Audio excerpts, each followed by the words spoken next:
Welcome to the Unlocking Manhood podcast. I'm your host, Thomas Pfanner. We have a special guest today, Philip Pfanner, my very own hermano. He has accomplished quite a bit in really in a life of adventure. And so that's why I brought him on today. I want to talk about his call to adventure and how he seeks that and his mindset around getting into tough situations. So he's participated in the Peace Corps mission in Africa for several months.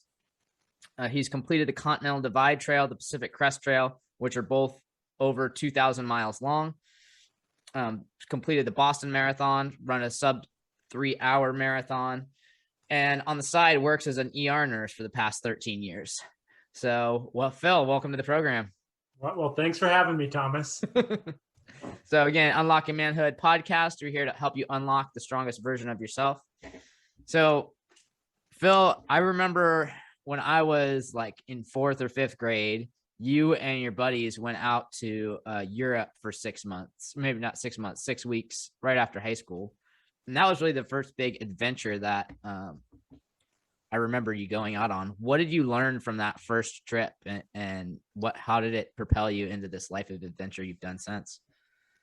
Well, with a couple of good high school buddies, several days after graduation, we all threw our backpacks on and went over to Europe with a loose plan, a U-Rail pass, and a 2-month timeline.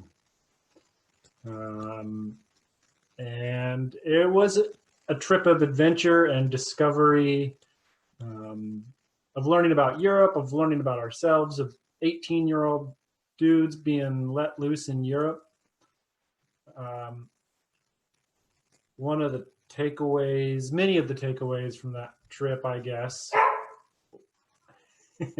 would be that we're capable to do those things, that if you set your sights on something and you're excited about going, that the only thing standing in your way is your decision or your reluctance to pursue adventure and excitement. So, I think my friends that I went to Europe with shared in that sense of wonder and excitement and like an interest in seeing the world. And with that power and a willingness to sort of get out of your comfort zone, and the support of our parents in terms of letting 4 18-year-old young men go to Europe without any supervision for 2 months. So we went over there and had a wonderful time. Nice. The second big adventure that I recall you going on, is maybe after college, was going to the Peace Corps in Africa. And that seems like it was a lot bigger endeavor because you were there for several months. Can you talk about your decision to do that and what drew you into that situation?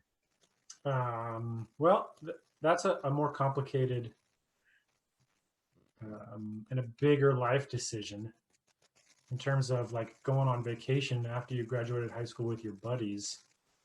After I graduated from college, I felt that I had a call. Some of those moments of hardship and new experiences are the more lasting memories or the more lasting moments in my life. And without creating those opportunities, and not necessarily a life of hardship, but maybe putting yourself in new positions, you don't have those challenging experiences. And one of the challenging experiences that I had when I was in the Peace Corps was I got a terrible staph infection in my leg. And so as opposed to being there for 2 years, I was there for like a year plus. And so that experience got cut short, not to diminish the experience, but I definitely have some lasting sentiment that the experience would have been different had I been able to complete it. Sure. In its entirety, but for medical reasons, I had to come back to the States, which was challenging. But that doesn't diminish from the time that I spent there or sort of what drove me to go there. And part of that drive, I think, is maybe for the better or worse, a little bit of restlessness. So you got that feeling of you want to get out of the rut. You don't want to be stuck in one spot. You like to be mobile. You like to have options. Mm-hmm. And eventually one of the next seasons of life, you start going on these long what do you call it? Not trail runs, but Long distance hiking. long distance hiking. Yeah. The Pacific at Crest Trail is over 2,000 miles. That's the first one you completed. Yeah. 2,700 miles. 2,700 mile hike. I can, and if I completed a 50 miler, I'd be feeling pretty boss. So 2,700 miles. And this took you 5 months. 5 months to complete, living out of a backpack and eating M&Ms and whatever food that you could find along the trail. What inspired your decision to jump into this next adventure? I think that the Pacific Crest Trail had been on my mind for a long time. I think growing up on the West Coast and traveling up and down the West Coast, from growing up in Southern California and then going to high school in Oregon, and then meeting friends who have an interest in hiking, the Pacific Crest Trail sort of looms large. That 2,700 miles goes from Campo, California, on the border of Mexico, up to Manning Park, British Columbia. And essentially, it just sort of traces the spine of the West Coast, maybe 150 to 200 miles inland from the ocean. And so, having grown up on the West Coast and traveled a lot of it, there was definitely an interest in sort of walking the Pacific Crest Trail and more intimately getting to know our home. Further, there's like a challenge of, can you walk 2,700 miles in a lengthy season? And do you want to do that? And there was a lot of unknown or questions about, like, are your feet going to maintain or sustain the impact? Are you going to get giardia? Are you going to get eaten by a bear? Are you going to get terribly bored? Are you going to get too hot in the desert? Sort of all these unanswered questions, especially as like a first time long distance backpacker, are scary, but also things that inspired me and my partner Julia to like make the effort and do it and then try.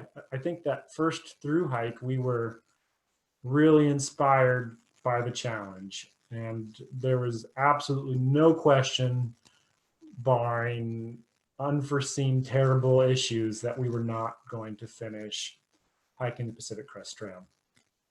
Right on. And those 5 months on the trail were like life affirming and wonderful, and just full of exercise, hardship, challenge, newness, friends, beautiful country. And every day was exciting and new. Nice. And it's cool to go to live so simply. Like, we've got so many luxuries in our world to go to that space where, if you needed to, you could live out of a backpack. The very small, like, overhead must be pretty reassuring as well. Absolutely. Do more with less. Yeah. So one of the big themes that we have is the language that we have with ourselves and how we take that next step. So, like you talked about, the things that go through your head, and it's going to happen to everybody. Everybody has these, but like the reaction to these is different. And that's what separates a lot of folks when you get out into the outdoors. Worrying about getting sick, getting hurt, bears, desert heat, water, all these concerns that you have going in. What tools did you take with you, or what strategies did you use to get through those blocks when you started to have those feelings of self-doubt? I am not somebody that makes decisions from a place of fear. I'm not a fearful person. Not to say that I'm not cautious, but often I don't let fear or concern guide my decision making. But on the same token, you can't undertake a 2,000-mile hike without doing some homework and understanding the obstacles you're going to face. But trust in myself and trust in my ability to overcome challenges trust in my athletic skills in terms of like, if I have to, I can hike a marathon on a candy bar. Knowing that if the weather gets terrible and I'm up at elevation and my tent is trashed and my sleeping bag's wet, that if needs be, I can hike through the night. And the confidence to know that and understand that. It's one thing to say, if that's what's happening, if it's terribly stormy and your tent is trashed and your sleeping bag is trashed, that you'll just hike through the night till morning and then start a fire and find shelter. It's one thing to say that, and it's another thing to believe it and know it. And I would guess that maybe early on in my long distance hiking career, not that it's that extensive, there are lots of people that have done a lot more long distance hiking, that maybe I would say that stuff and not believe it. But with more experience, I have more belief in myself and my ability to overcome whatever challenges are presented. So in terms of water shortage, like, is hiking, if I'm concerned that there's not going to be water for 20 miles, does that scare me? It used to more than it does now. Now I'm like, if there's not going to be water for 20 miles, that's not a big deal. And that comes from experience. And I think that's also sort of a mindset about not letting fear overcome possibility or your ability. And there's an idea about like weeding a garden. You have to let positive ideas flourish, and you need to let those negative ideas, or you need to weed those negative ideas out of the garden, so that there's more space for that positive mindset to grow. Not to say that you can't get yourself in trouble, but with the positive mindset, I think, and faith in yourself and a knowledge of your abilities, you're able to go further than you think you can. Nice. Well, and the big thing is that resonates with me in there is like, you took the reps, like you started to get reps and stretched yourself, right? So you're starting to take reps and stretch yourself to where like, all right, I'm in a position, I've got to hike through the night now. Now I know I can do that. Like, all right, I've hiked, like you said, 20 miles without water. Now I know I can do that. That gives you confidence that if you're taking on, a continental divide trail, like, oh, it's not that big a deal. I've already done the PCT. I've done the days that I need to do to step into the weeks, to step into the months. And that faith and knowledge in your ability to overcome those challenges carries over into many aspects of life. As we gain experience and like trust in ourselves and our ability, we're able to take more on with confidence that will be successful. What's something that you've transferred that time on the trail into real life? What's a challenge that you faced and be like, you know what? It's not that big a deal. Well, I like to think of a lot of things as sort of like proof of concept. Like you have an idea of doing something, and then you'll do something similar that's successful, and that'll give you proof that whatever that overarching idea or whatever the next step is will also be successful. I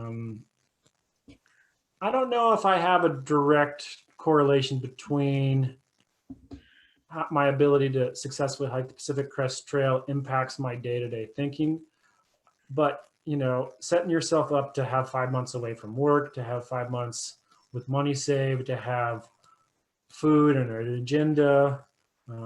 There are a lot of logistics in addition to the physicality that needs to be put in place to successfully go on a long distance hike. And so exercising those skills and learning those skills and then executing those skills is not a rehearsal, but is just a lot of the skills that you need to be successful in life. For instance, I just built a sauna in my backyard with very little knowledge of how building works. I mean, I know how buildings work, but with very little carpentry experience. I just had faith in my ability to use common sense and apply a little common sense to how to take apart, design, build, and execute on what needs to happen to build a sauna. And it's those challenges that I look forward to. And I think successfully hiking the Pacific Crest Trail or successfully running a marathon gives me confidence that with enough time and patience, that give me a problem and I will, a journey of 1,000 miles starts with a single step. I'll break it down and figure it out. That's huge. That's something that I admire about you that I don't have, or I'm still developing, is that long-term game. In high school, I ran sprints, I wrestled, I played football, all these like short burst type activities. And I think there's something to be said for the long distance, the long grind, where it's like, yes, you've got to be at this. You've got to be at it for a while, and it's going to hurt and you're going to have discomfort, but you're going to be able to push through. And if you can push through something like a marathon, that teaches you a lot about, or an even bigger challenge of Pacific Crest Trail, it teaches you a lot about, how to push through problems that are going to take, like your sauna, it took you several months to finish it. Mm-hmm. And that could be overwhelming to some, like, oh, this project I thought was going to take 3 weeks and now it's taking 3 months. But you kept at it and you got it done. Well, I don't know if I like pain, but I like hard work. And I definitely have, I think, long distance backpacking and marathon running scratch that itch of, it is a grind, and I'm going to get in the trench and I'm going to just keep working and keep digging. And if it's not hurting, I'm doing something wrong. Another thing we could circle around to, well, a couple things. We talked about taking time off of work, and I think this is something that a lot of people strive to do, and a lot of young people especially can strive to do, regardless of your age. Really, people want to go live life. They want to have adventures. They want to do the things they want to do.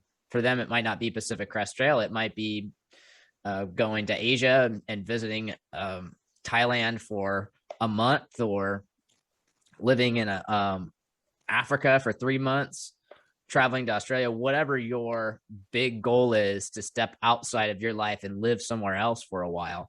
And you've done that several times in your life. Walk us through that process of how do you start to plan out and save and set yourself up in positions or jobs. You've been an ER nurse, which has given you some flexibility there. What's your plan going into, if someone were to ask your advice for setting up a plan to take a sabbatical, how would you do it? That's a great question. And I am blessed to have a lucrative, flexible career. And I am also blessed in many ways. So how does one pursue creating a lifestyle that affords being able to take time off and live the life that you want? I think one of the preliminary things that you can think about is doing more with less, and trying to reduce consumption, and recognizing that time will pass regardless of how nice your car is or whether or not you have a new leather couch. When we create a lifestyle that requires us to continue to work, to pay the bills and keep our head above water, to maintain payments on debt, it doesn't allow us the freedom to save money and use that money in a way that we want to. I think that the mindset of traveling and experience is more than just about being frugal. It's about creating a lifestyle where it's somewhat easy for you to step away. Not that relationships with friends and family aren't important, and community. I think to answer the question, I think some advice that I would give people in terms of if they want to not necessarily live a nomadic lifestyle, but if they want to have that trip of their dreams, or if they want to sail to Hawaii, that one of the first things they need to think about is getting their financial house in order so that they can afford to do that. And for me, the ways that I can help achieve that is to live frugally and to not overextend myself financially. And that puts me in a position to save money and then potentially have like a vacation fund or a trip fund that I can save for regardless of maybe knowing what the next adventure might be. So always sort of in the back of my mind, I'm putting money aside for the next adventure or for the next time I'm going to take 4 to 6 months off of work. And I'm lucky enough to have a job where I can do that. Oh, and that's like, you're also something else that Philip does is he's made sacrifices. Like he worked in the COVID clinic in New Jersey during the height of the pandemic for 2 months so that he could stockpile. He makes some sacrifices in the short term so that he's got that time off, and he's not afraid of saying, okay, yeah, it's going to be hard for a little bit of time so that I've got the resources that I need in the long term. Well, it's interesting you mentioned that because I did go to New Jersey and work in a community hospital during the height of COVID in the emergency room for 2 months. In addition to the financial gain, it's also an experience, and it's also exciting, and it's also a new challenge and a new chapter. But it's multifactorial, and sort of the way that hiking the Pacific Crest Trail is multifactorial and serves a number of aims and goals. So does going to New Jersey and working in the emergency department. One of those things is nothing's black and white. So yeah. Right on. Cool. Last question. You touched on this a little bit. I want to circle back around to it. And that is, you talked about weeding out the negative ideas so that you could let the positive grow. Can you talk more about the process of, if you have some negative thoughts that come into your mind, what's your process of weeding those? And then the process of fostering those positive thoughts? Well, for me, the easiest thing to relate that to is in the avenue of endurance exercise. And I think this carries over into many aspects of life, but during sort of long distance endurance activities, like physiologically, I think as your blood sugar goes down and as you get more fatigued, your mind starts to ask questions about why you're persisting in this activity.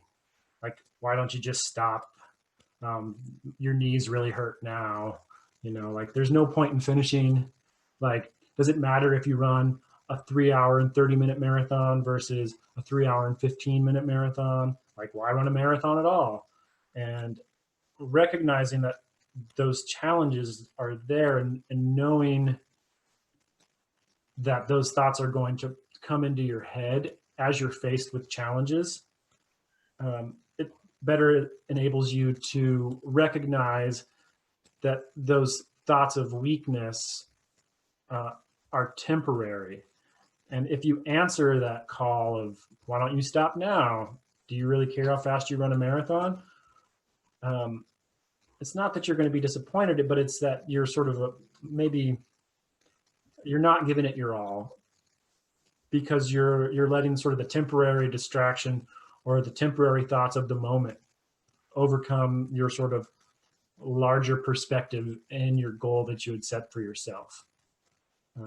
And that's a tool that I use in those sort of challenging moments, whether it be during marathon training, running a marathon, or long distance hiking, is that I have a goal and a plan, and I'm going to execute that plan. And it's going to be challenging along the way, but the goal and the plan are more important than sort of my temporary experience of feeling tired or feeling weak.